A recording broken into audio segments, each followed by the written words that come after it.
Jack is a mosquito, a bounty hunter. At least what's left of him. They betrayed him, broke him, and left him to perish out in the wastelands. But he managed to survive. And for some people, that's bad news, because he will have his revenge, and blood will be spilled. Okay, so once again, hi everyone. Thank you very much for coming, and thanks to Fezdansha and Game Dev Hub for having us. We really appreciate it. As was mentioned before, my name is Ivan Kozmon. I'm a game designer and animator of this particular game that we're making. It's called Blood Will Be Spilled, and that's what we're gonna talk about this next few minutes. What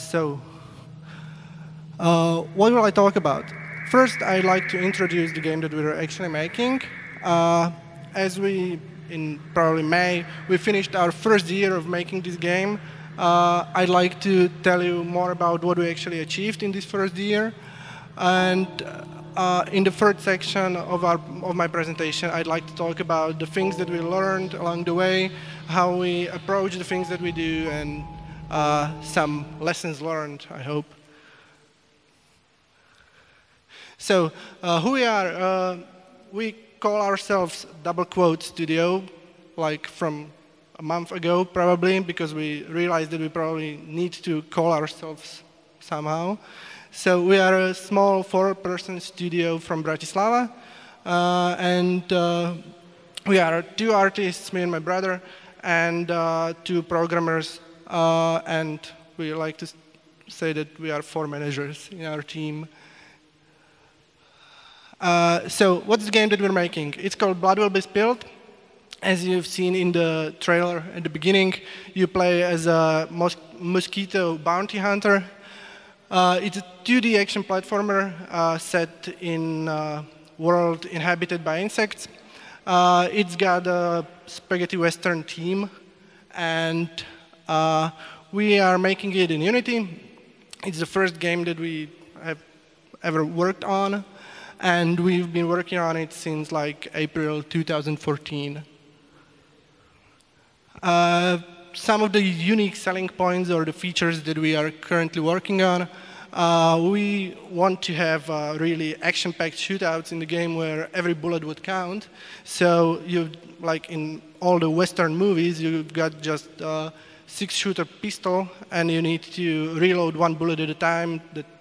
And it takes time, so you need to really think carefully about how you shoot. We also want to introduce a simple 2D cover mechanic that adds more tactical depth to the shootouts.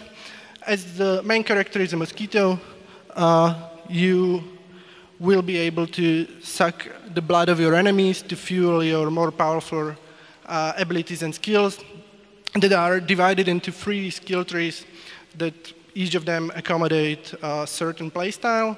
We like to call them the good, the bad, and the ugly. Then, as it is something that's really common in Westerns, you are able to spin your gun and make gun tricks with the pistol to increase your score and show off your finesse. We really like games that have voiceovers, so we choose to do that as well. We have voiced cutscenes and hopefully all the gameplay in the future. All the illustrations that you will see and that you already saw are hand-drawn in a quite comic book style. And what we are really proud of is that we've got, or will have, original music by Slovak award-winning post-jazz band called dymiace. Next slide. So, because the book, Still Like an Artist, is something like a Bible to us, we really like to take inspirations from all the sources we possibly can, mainly from the games that we like to play that are relevant to the game that we are making, then to the movies that we like and directors and artists whose work we respect. Next slide, please. So, what we actually managed to make in a year. I decided to put it on a timeline. The production started in April 2014. when we didn't know how to actually work in Unity at all, and we just had a few concept arts and a basic premise of a story, well, or at least of the world that we want the story to take place in. By October 2014, we actually had our first testing prototype where we tested most of the basic mechanics like walking, jumping, and shooting and stuff. And we also had 30 pages of game design document. By November 2014, we managed to put together our first public trailer. It was also the first time that we actually shown the game to the public. The public was like 50 people of our friends and so on. And we had the trailer on Game Developers Session in Prague. Then in January 2015, we were invited to Indie Games Expo on Central European Game Conference in Vienna, where we presented our first public playable prototype. We gathered a lot of valuable feedback that we tried to put to our first demo that we finished in May. It is the first version of our first demo that we sent to the festival called Indicate in LA. And hopefully we will wish us luck. So, at the beginning, these were the first concept arts of our main hero. You can see that you can clearly see that he's a mosquito. Even though the illustrations are well drawn and I think that they are quite detailed, I don't think that the main character is actually likable or cool enough. So we wanted to change him a little. So this is our current character model. We decided to hide most of the parts of the insect body, especially I found that it's called proboscis. That's the thing the mosquitoes use for sucking blood. And we also decided to break his wings and hide it beneath the poncho as well, because we didn't want our main character to be able to fly, as we find it a little boring. And the character design is inspired by characters like Spawn with the red poncho, Raziel from the Legacy of Kain series, and the legendary Blondie from The Good, the Bad, and Ugly, the Clint Eastwood character. My job in the whole process was to animate those beautiful illustrations. This video kind of shows the process of the journey that we went in animating the four-legged character, which was quite funny because Blood Will Be Spilled is the first time I actually doing character animation. I'm a self-taught animator. And to animate a four-legged character is something you do for the first time. It was quite tough. But I hope that in our current version that you can try out, I think it's quite okay. And this is our gameplay from the last demo.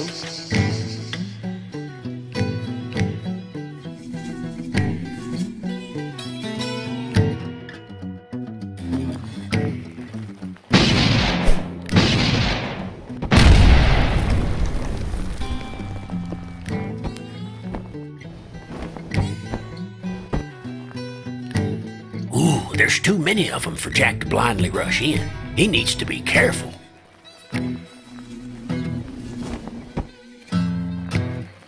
Hiding behind cover is not for cowards. It's for survivors.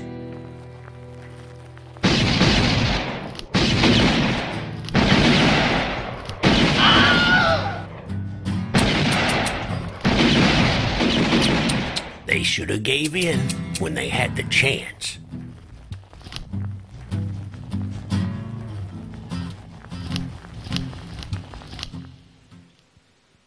So this was a short segment of our current gameplay.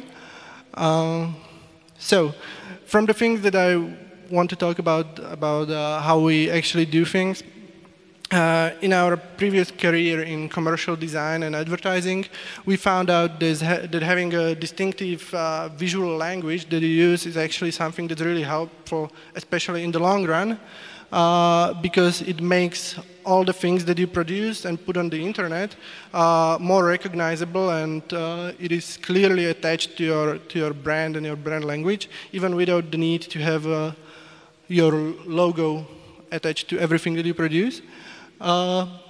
This applies to pretty much everything that you do, from trailers to all the Facebook communications and, I don't know, posters. But it also applies to all the gameplay elements like graphic user interface, I don't know, all the animations, all the assets.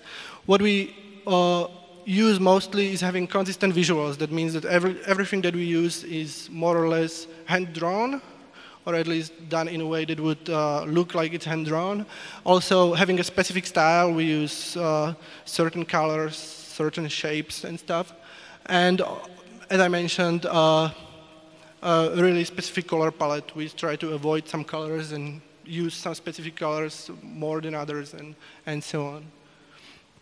As for the drawing process, it basically starts with a pencil sketch, which is already quite detailed. Then, still on paper, it is inked, and all the shadows are applied to make nice contrast and stuff. And finally, it's put inside Adobe Photoshop, and the colors are added. And when it comes to character models for the game, they are also divided into parts that we then can animate. To capture the comic book-like style and the feel, you try to use mostly these elements. All the outlines are hand-drawn to create more organic feel, because you can see like they sink into the paper, and the shapes aren't exactly like clear. Then we use strong black shadows to create a bit darker images and also nice contrast. We used halftone patterns, which is something that was used mainly in dime novels and old comic books from the 60s, which make a nice middle ground between strong shadows and just colors. We use color palette where we avoid bright colors, except red. We really like to have the poncho and the blood to pop out. Before anyone mentions that insects actually don't have blood in our world, they do. Then we use background textures to simulate the paper and the dirt to add a nice texture to it. And we are still kind of exploring the abilities to put more comic book-like elements into the actual visuals, like comic book panels or speech bubbles and stuff like that. Since the beginning, we knew that we wanted to have motion comic cutscenes, like from the game series Infamous, for example. They basically start with a really poor drawn storyboard that I drew. Then my brother recreates it. We added to After Effects, add all the effects, and finally camera work. Most of you have already noticed or came across the kind of a buzzword called game feel, which is something that is this nebulous topic that no one actually knows how to explain properly. But to give something like short definition, it's something like a combination of many different individually insignificant elements, or not so significant elements like art and animations and music and sounds and etc., and putting them together to creating much richer experience for the player, and making him kind of feel good about the game. The game has a good feeling, the good game feel. And one of the ways to achieve this is that every action that the player does creates rewarding feedback that he can that he feels good about, or she feels good about. And one of the ways to do this is also by using animations, and because they make all the characters seem more believable, like they actually are part of the world that you are in.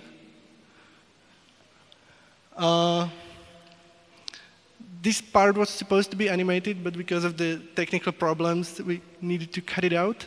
But just so that you have a basic idea, we use software by esoteric software, which is called Spine for animations, which allows us to create a skeleton created from bones, and then we attach sprites to certain bones and are able to animate them with keyframe animations, which is different from the approach, some of the classical approach that the 2D games use with frame-by-frame sprite animation. This is also easier for us because insects already have bodies divided into parts, so it looks natural, even though that we cut them into bones. This character is called Pablo. Pablo is our most basic enemy. His character design was created like back in May 2014, and we haven't changed it since because we really like Pablo. Pablo is quite cool, and he was supposed to be our volunteer to show all the game animations. Next slide. I'll jump straight to the part where I wanted to talk about genre. As you probably already noticed, we have a quite strong genre stylization in our game, which is quite common, especially nowadays, because when you have a strong genre like, I don't know, sci-fi or fantasy or military, it makes your game much easier to sell to a certain target audience. So it isn't quite uncommon to use genre in games, but sometimes games don't use the genres to the extent they actually could. Like the working with genre offers many different possibilities, especially a really wide pool of inspiration that you can draw from. And some games do it really well, but there are also some that do it quite poorly, because when you are working with a genre, it also bears a risk that your players expect that you can do certain things within certain genres.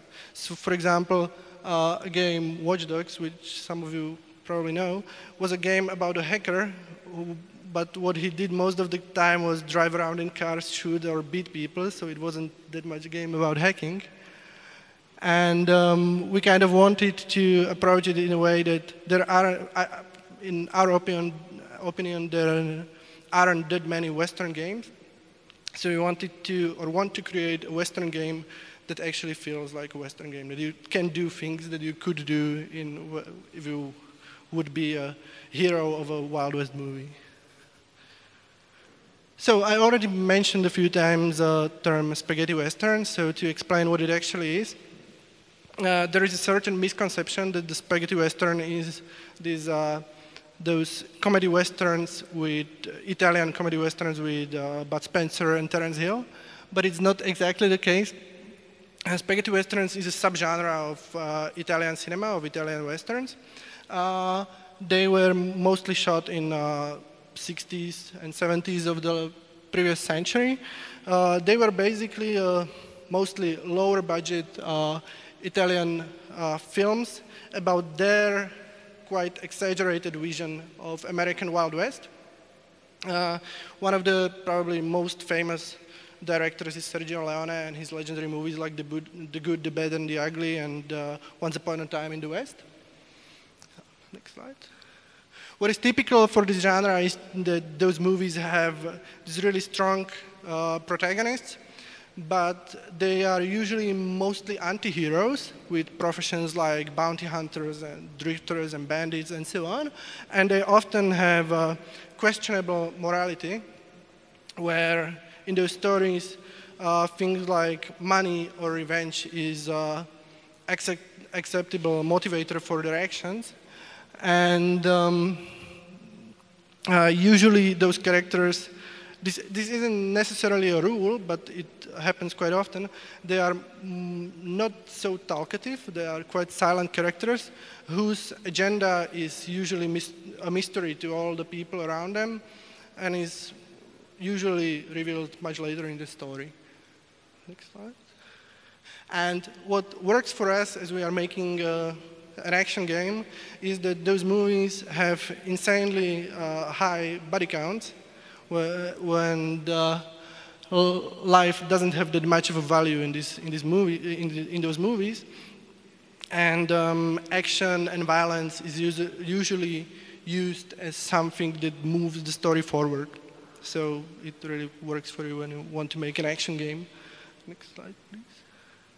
So what it offers us is like insanely huge pool of inspiration, but we decided to make it even larger by the approach of combining different worlds of different genres, which is also not something that's all that uncommon, especially in games.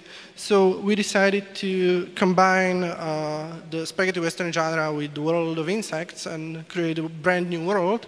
And what it allows us to do is to apply all the cliches or rules that apply to insect world and combine them with stuff that is already exists in the Wild West world. And we approach it in a way that we choose what we like from each world and ignore all the rest. So, for example, we don't have horses because that would be ridiculous, like mosquito riding a horse. But it allows us to do stuff like we can have Padre over here, who is a mantis, which is a priest, and we also can have a, I don't know, queen of bees who owns a saloon and stuff like that. And it actually makes at least a little sense. Next slide. So to sum it all up, I hope that now you have at least some idea about the game that we are actually making. How we feel about the game that we are making is that you probably don't need to have like one really original gameplay mechanic, especially in indie games, or I don't know, deeply personal, provocative story to make a good game. What is like enough is to have a game that does all the elements well, and maybe even though that they would individually seem mediocre, probably, when they are put together, they hopefully can make a game that feels good, that you will like to play, and where the atmosphere would be well done, I guess. So we hope to be able to show you what we mean by this around September, when we will have, hopefully, our first public playable demo ready. And then we will be really glad to hear how you feel about it. So thank you very much for your attention. And if you like what you've seen, follow us on those networks. And if you have any questions, I'll be here like for a few hours. And also, there's our game if you wanted to try our current demo. Thank you very much.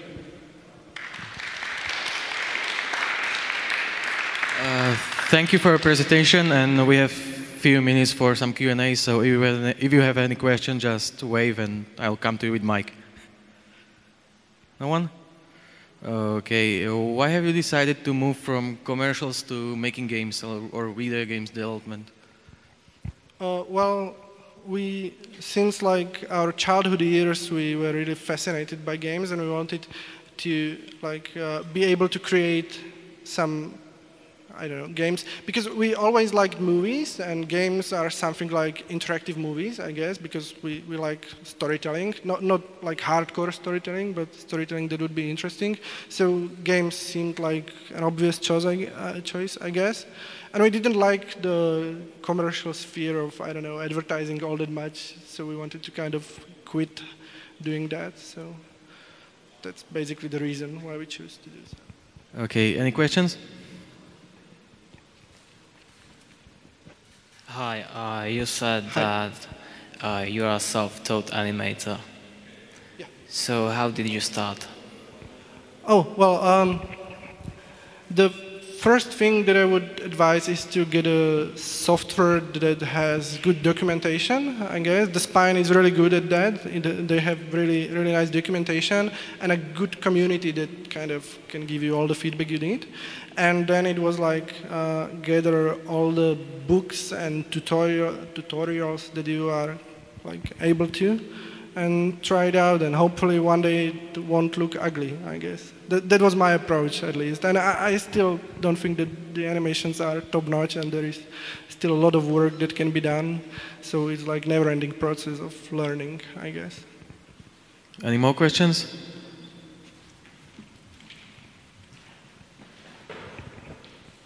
I have a question.